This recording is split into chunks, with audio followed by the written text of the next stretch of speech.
Hi, this is Eggy the Guy. We're traveling to Marrakech from Agadir.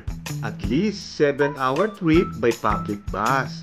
We'll visit the Jama al-Banabo public market and the Souhouk Semerin, which is the outdoor market, Koutoumia Mosque, etc. This will be a long day, but this will be a fantastic experience. There are goats hanging on the trees. If you want to take a photo, you need to pay the goat herder.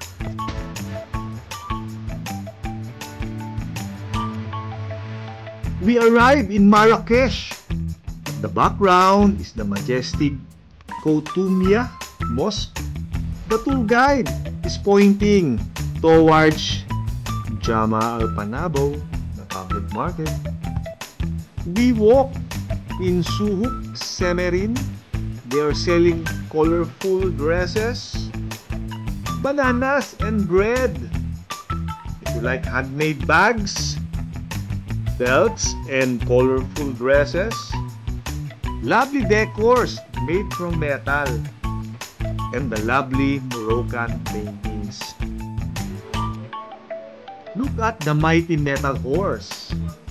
Here, they sell bags and scarves in the small streets. Look at the colorful Moroccan carpets. Also, look above for the Moroccan ceiling. Isn't that genius? Reach the Jama al-Banabo, the public market.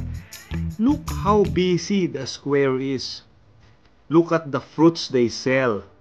It's colorful and nice to look at. Look at the tower of colored powder. That could be spices.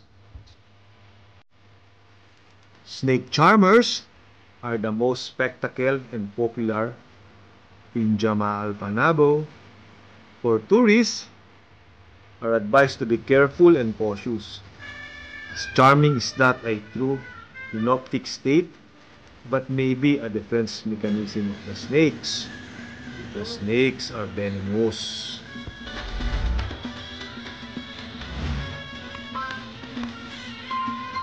We're enjoying our time here in Marrakech.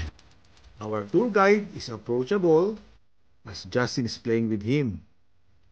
There are performers as well. We're going for lunch now. So I will end this vlog now, and thanks for watching. See you in our next vlog. It's about the foot of camel tajin. See you!